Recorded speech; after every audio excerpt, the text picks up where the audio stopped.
At this time, I have the honor to present to you the moral leader of our nation. I have the pleasure to present to you Dr. Martin Luther King, Jr.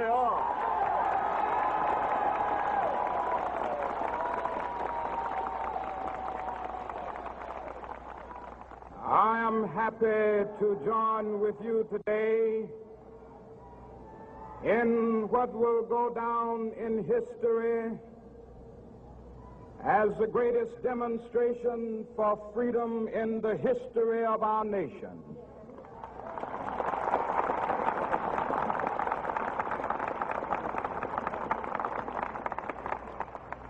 Five score years ago, a great American in whose symbolic shadow we stand today signed the Emancipation Proclamation. This momentous decree came as a great beacon light of hope to millions of Negro slaves who had been seared in the flames of withering injustice. It came as a joyous daybreak to end the long night of their captivity. But 100 years later, the Negro still is not free. 100 years later,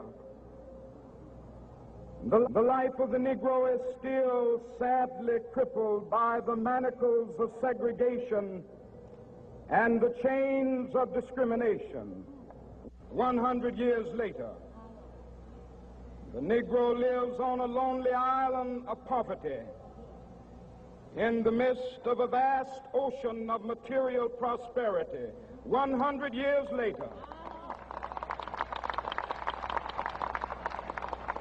the Negro is still languished in the corners of American society and finds himself in exile in his own land. And so we've come here today to dramatize a shameful condition. In a sense, we've come to our nation's capital to cash a check. When the architects of our republic wrote the magnificent words of the Constitution and the Declaration of Independence, they were signing a promissory note to which every American was to fall heir. This note was a promise that all men, yes, black men as well as white men, would be guaranteed the unalienable rights of life, liberty, and the pursuit of happiness. It is obvious today that America has defaulted on this promissory note insofar as her citizens of color are concerned. Instead of honoring this sacred obligation, America has given the Negro people a bad check, a check which has come back marked insufficient funds.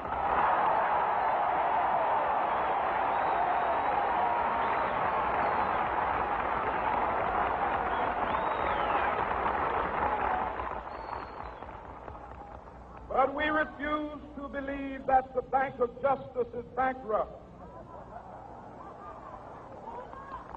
We refuse to believe that there are insufficient funds in the great vaults of opportunity of this nation. So we've come to cash this check, a check that will give us upon demand the riches of freedom and the security of justice.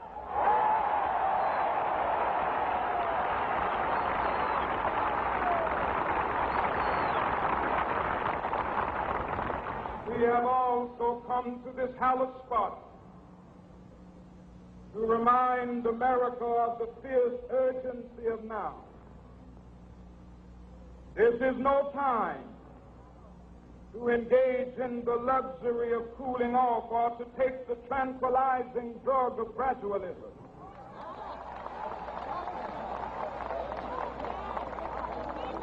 Now is the time to make real the promises of democracy. Now is the time to rise from the dark and desolate valley of segregation to the sunlit path of racial justice. Now is the time to lift our nation from the quicksands of racial injustice to the solid rock of brotherhood. Now is the time to make justice a reality for all of God's children. It would be fatal for the nation to overlook the urgency of the moment. This sweltering summit of the Negro's legitimate discontent will not pass until that is an invigorating autumn of freedom and equality. 1963 is not an end, but a beginning. Those who hope that the Negro needed to blow off steam and will now be content will have a rude awakening if the nation returns to business as usual.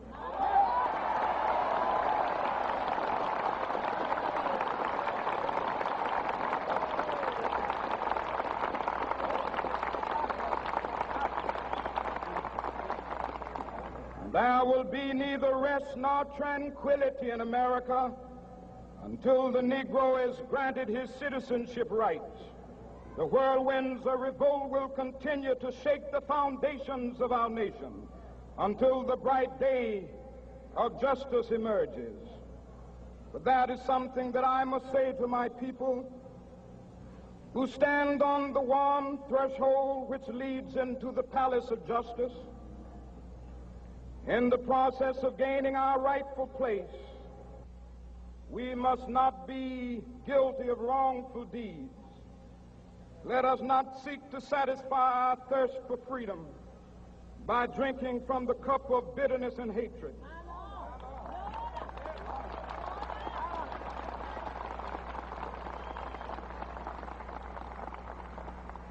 We must forever conduct our struggle on the high plane of dignity and discipline.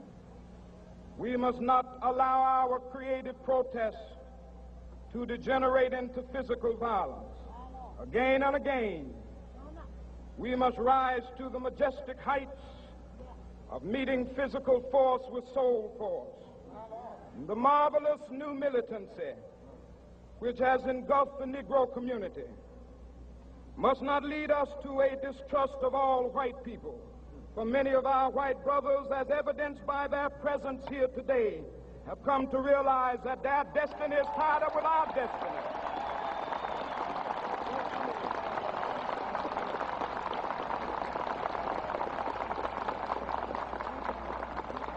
And they have come to realize that their freedom is inextricably bound to our freedom. We cannot walk alone. And as we walk, we must make the pledge that we shall always march ahead. We cannot turn back. There are those who are asking the devotees of civil rights, when will you be satisfied? We can never be satisfied as long as the Negro is the victim of the unspeakable horrors of police brutality. We can never be satisfied as long as our bodies, heavy with the fatigue of travel, cannot gain lodging in the motels of the highways and the hotels of the cities.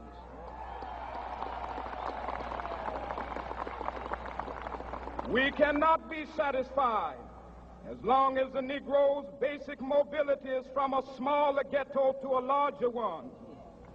We can never be satisfied as long as our children are stripped of their selfhood and robbed of their dignity by signs stating for whites only.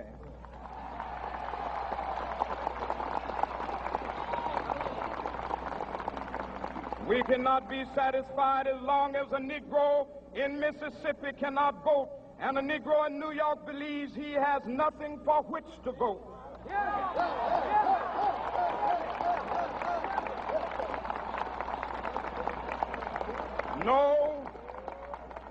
No, we are not satisfied, and we will not be satisfied until justice rolls down like waters and righteousness like a mighty stream.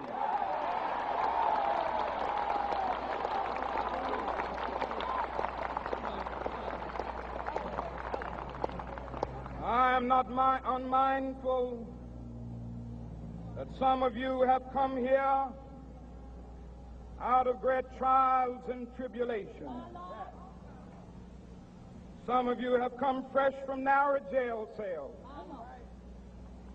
Some of you have come from areas where your quest for freedom left you battered by the storms of persecution and staggered by the winds of police brutality. You have been the veterans of creative suffering. Continue to work with the faith that unearned suffering is redemptive. Go back to Mississippi. Go back to Alabama. Go back to South Carolina. Go back to Georgia. Go back to Louisiana. Go back to the slums and ghettos of our northern cities. Knowing that somehow this situation can and will be changed. Let us not wallow in the valley of despair. I say to you today, my friend,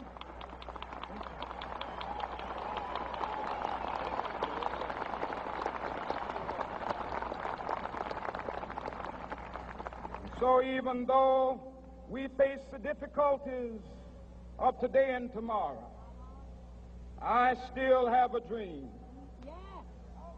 It is a dream deeply rooted in the American dream. I have a dream that one day this nation will rise up and live out the true meaning of its creed. We hold these truths to be self-evident, that all men are created equal.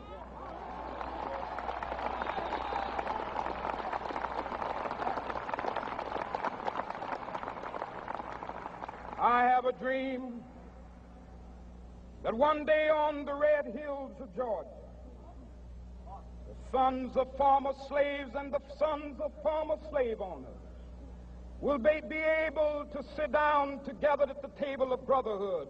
I have a dream that one day,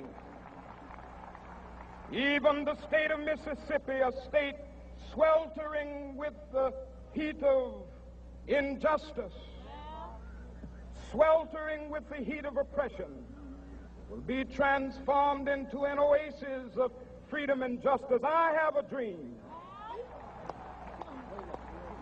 that my 4 little children will one day live in a nation where they will not be judged by the color of their skin, but by the content of their character.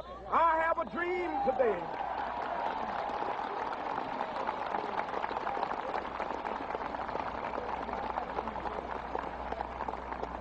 I have a dream that one day down in Alabama, with its vicious racists, with its governor having his lips dripping with the words of interposition and nullification, one day right there in Alabama, little black boys and black girls will be able to join hands with little white boys and white girls as sisters and brothers. I have a dream today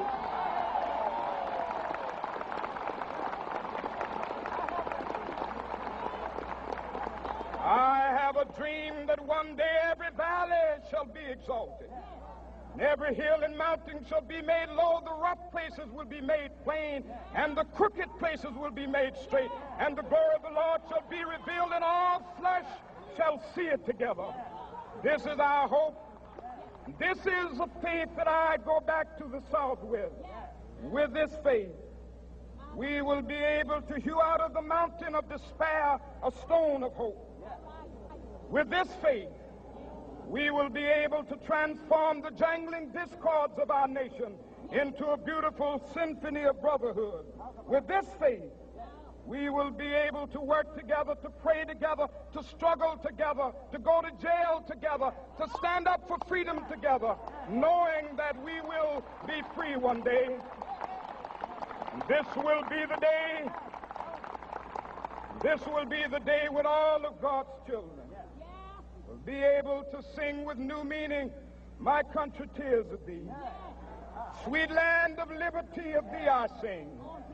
Land where my fathers died, land of the pilgrim's pride. From every mountainside, Let freedom ring, and if America is to be a great nation, this must become true. And so let freedom ring from the prodigious hilltops of New Hampshire. Let freedom ring from the mighty mountains of New York. Let freedom ring from the heightening Alleghenies of Pennsylvania. Let freedom ring from the snow-capped Rockies of Colorado. Let freedom ring from the curvaceous slopes of California. But not only that, let freedom ring from Stone Mountain of Georgia. Let freedom ring from Lookout Mountain of Tennessee. Let freedom ring from every hill and molehill of Mississippi, from every mountainside. Let freedom ring, and when this happens, and when we allow freedom ring, when we let it ring from every village and every hamlet, from every state and every city, we will be able to speed up that day when all of God's children, black men and white men, Jews and Gentiles, Protestants and Catholics, will be able to join hands and sing in the words of the old Negro spiritual, free at last, thank God Almighty, we are free at last.